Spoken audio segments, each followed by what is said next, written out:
چې زموږ سره د خپل پیغمبر څونه مینه وه تاسو سوچ وکړئ که نه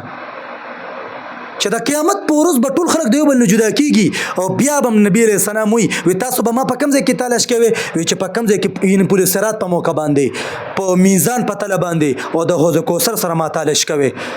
حالانکه د میزان تلې سره به ټول خلک یو بل نه پناه کېږي چې موږ څوک ویني او نبي علیه السلام به هلته موجود وي دونه مینه تا سره خپل پیغمبر کوي او چې کم نفل او کم یو تاکید چې په روایاتو کې راغلی دی چې نبي علیه السلام سنت د سهار 2 رکعاته کول او د هغې په باره کې تاکید هم فرمایلی دی دغه رنګې د غرمې سنت د نبي علیه السلام په تاکید سره کړي دي او د ماښام دا 2 رکعاته کړي دي د ماسخوتن د مانځه نه 4 رکعاته فرض نه بعد 2 رکعاته نو هغه چې دی تاسو بالکل نه کوئ تاسو وایئ چې بس دا خو بس نفل دي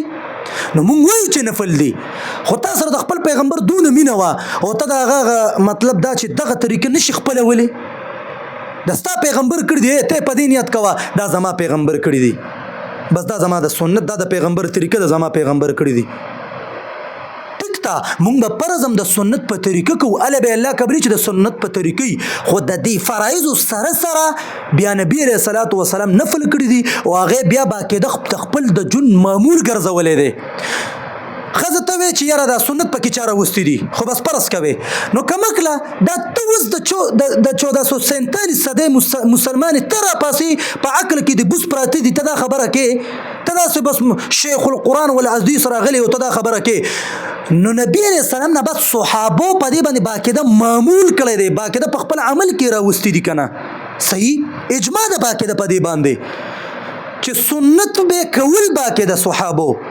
دا غې نه بعد چې د تابعین تبع تابعین ائمه وربعه لوی لوی سټې د علم قسم دې چې الله ته کوم پوها کوم تقوا کوم عاجزي کوم صبر کړو تو بنو او نن سبب یو زناکار را پسې په مهامخ بزن ته کې مرکېږي او وی دا سنت پکې چاره وستې دي بالکل د سنت ویلي ختمه کړې ده